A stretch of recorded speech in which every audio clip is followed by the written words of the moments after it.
selanjutnya kita akan belajar mengenai analisis regresi linear sederhana. Untuk analisis regresi linear sederhana ini, kita cari tahu dulu ya, apa sih itu analisis regresi? Analisis regresi itu tidak jauh berbeda ya dengan pengertiannya dengan analisis korelasi, yang korelasi ini yang tadi sudah dijelaskan oleh Kak Samza. Untuk analisis korelasi hanya melihat hubungan antar variabel X dan Y, di mana antar variabel X dan Y itu berkedudukan sama. Berkedudukan sama ini artinya berarti bisa dipertukarkan antara yang satu mempengaruhi dengan yang lain. Untuk analisis regresi, mari kita lihat. Untuk analisis regresi linear sederhana ini ingin melihat hubungan satu arah antar variabel yang lebih khusus. Kalau variabel X ini berfungsi sebagai variabel yang mempengaruhi, bisa juga disebut sebagai variabel independen atau variabel respon. Dan variabel Y sebagai variabel yang terikat atau variabel yang dipengaruhi. Terikat atau dipengaruhi disebut sebagai variabel dependen. Kalau X independen dan Y itu dependen. Oke, untuk hubungan dalam arti pengaruh di sini, ini ditunjukkan dengan satu hubungan linear berbentuk garis lurus. Seperti yang kita sudah pelajari, analisis korelasi itu melalui plotting data variabel. Untuk dalam regresi dari plotting data yang cukup banyak akan dipilih satu garis lurus yang mewakili hubungan X dan Y. Dalam artian hubungan linear variabel X mempengaruhi variabel Y. Untuk umumnya dipilih model populasi hubungan linear berbentuk Y sama dengan alpha ditambah beta X plus error. Ini untuk Y sendiri itu merupakan variabel dependen. Alpha merupakan parameter konstan populasi ditambah beta. Beta itu merupakan parameter koefisien regresi dan X itu variabel independen, lalu ini ada error atau galat. Untuk model yang dipilih mengandung error, hanya hasil pengukuran saja yang memiliki error, sehingga oleh karena itu dalam regresi ini dipersyaratkan yang utama itu datanya berskala, berinterval, atau rasio, memiliki rasio. Umumnya error diasumsikan berdistribusi normal dan memiliki varian identik pada tiap pengukuran observasi bebas satu sama lain. Dengan mengambil data X1, Y1, X2, Y2, sampai Xn, Yn, untuk menaksir parameter populasi tersebut sebelumnya digunakan teorema statistika kuadrat terkecil atau ordinary least square. Diperoleh taksiran persamaan regresi yaitu ini, Y atau B sama dengan A ditambah BX. Untuk B ini merupakan sigma XI dikurangi sigma XI dikali sigma YI dibagi N.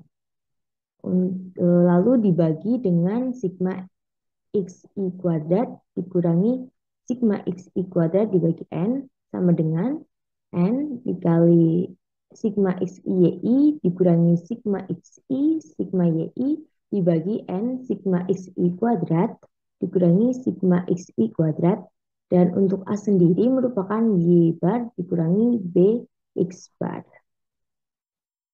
Dan selanjutnya kita akan mencari tahu apa itu koefisien determinasi R kuadrat. Koefisien determinasi dinotasikan dengan R kuadrat. Ini ya teman-teman. R kuadrat adalah sebuah kunci penting dalam analisis regresi. Nilai koefisien determinasi diinterpretasikan sebagai promosi dari variabel dependen. Bahwa variabel dependen dapat dijelaskan oleh variabel independen sebesar nilai koefisien determinasi tersebut. Untuk rumus perhitungan koefisien determinasi itu ini sudah tercatat di sini, yaitu R kuadrat. R kuadrat itu tadi koefisien determinasi sama dengan sigma YI topi dikurangi Y bar dikuadratkan dibagi sigma YI dikurangi Y bar kuadrat. Untuk Y topi sendiri itu A ditambah BX. Untuk Y adalah variabel dependen dan Y bar adalah rataan hitung variabel Y. Lalu untuk selanjutnya kita perlu tahu nih untuk sifat-sifat koefisien determinasi. Yang pertama, nilai koefisien determinasi itu antara 0 sampai dengan 1.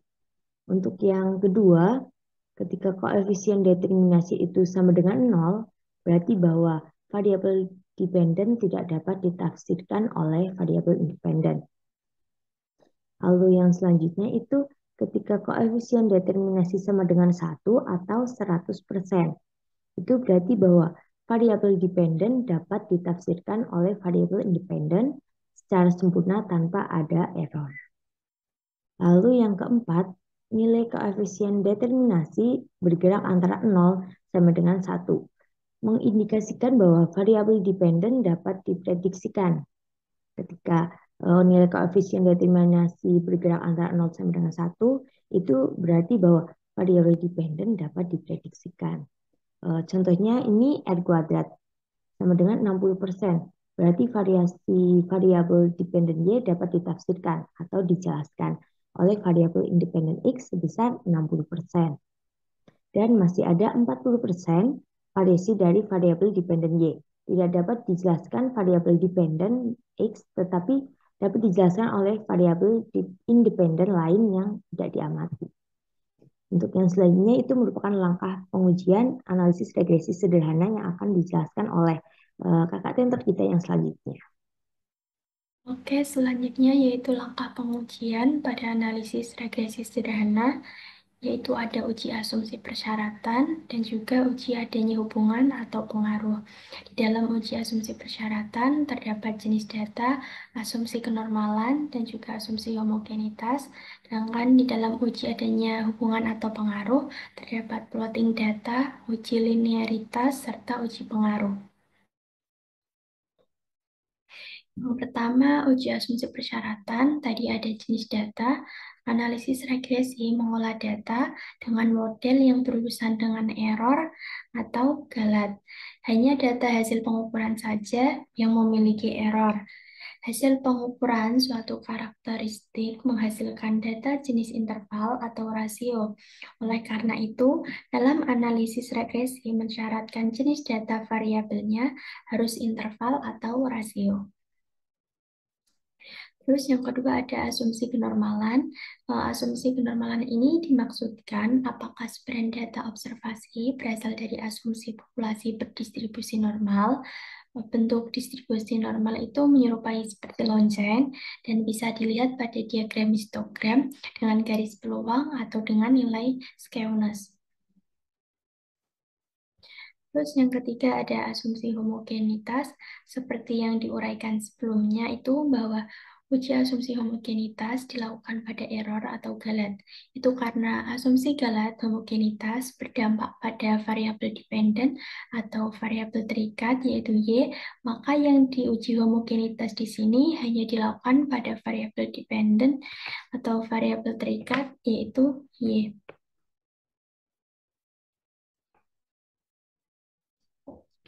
Terus yang kedua ada uji adanya pengaruh atau hubungan. Yang pertama itu plotting data. Plotting data ini itu dimaksudkan untuk melihat adanya hubungan linear, sebaiknya dilakukan pembuatan scatter plotnya terlebih dahulu. Dari pembuatan scatter plot tadi, maka akan terlihat kecenderungan hubungan data yang mungkin positif atau negatif atau berfluktuasi. Yang kedua ada uji linearitas. Apabila persyaratan asumsi untuk model linear sudah dipenuhi dan scatter plotnya tadi sudah menunjukkan adanya hubungan baru, bisa dilakukan uji linearitas. Uji linearitas ini dilakukan terhadap persamaan linear Z topi sama dengan A plus BX. Jadi dalam perhitungan harus ditemukan dahulu persamaan regresi sampelnya. Kita tahu secara sistematis bahwa persamaan tersebut akan dikatakan linear apabila nilai B tidak sama dengan 0. Nilai B merupakan penaksir parameter populasi beta. Untuk nilai penaksir konstan A bisa bernilai bebas. Apabila antara variabel X dan variabel Y dikatakan sudah memiliki hubungan linear, berarti bisa dikatakan variabel X berpengaruh terhadap variabel Y. Dalam hal ini tidak diperlukan secara khusus tersendiri untuk uji pengaruh. Nah, Sekarang terdapat uji linearitas atau uji pengaruh, yaitu ada satu bentuk hipotesis model linear. Hipotesis 0 beta sama dengan 0, itu maka tidak ada pengaruh. Tapi jika hipotesis 1 beta tidak sama dengan 0, maka ada pengaruh. Yang kedua, formulasikan rancangan analisis, terus tentukan uji dua pihak, taraf kesalahan alfa. Hubungan linear dipilih berbentuk uji topi sama dengan A plus Bx, dengan di mana B itu sama dengan N sigma XI JI dikurangi sigma XI sigma JI per N sigma XI kuadrat dikurangi sigma XI dikuadratkan. Dan A itu sama dengan J bar dikurangi Bx bar.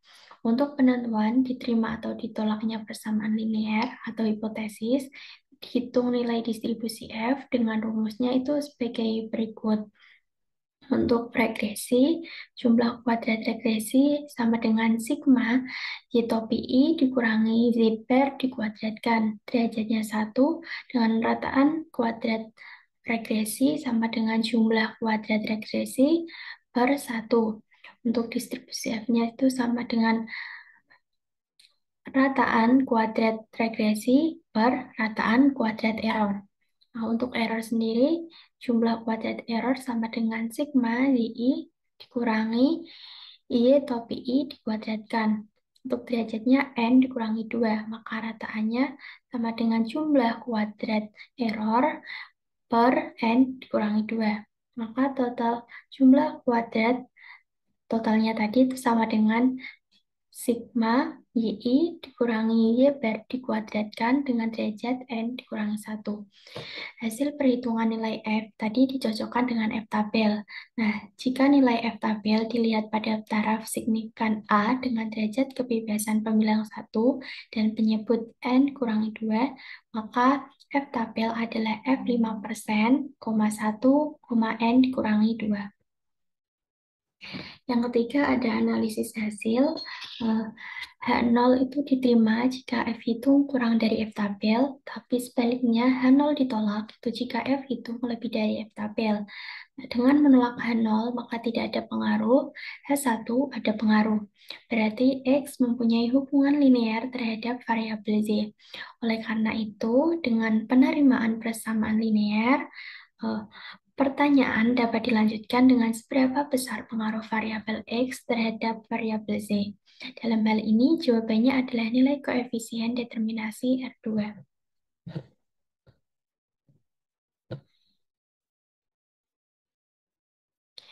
Selanjutnya ada interpretasi hasil. Dengan menolak hipotesis 0, atau menerima persamaan model linear tadi, Z topi sama dengan A plus BX, maka memberi arti bahwa variabel Z dapat diprediksikan oleh variabel X.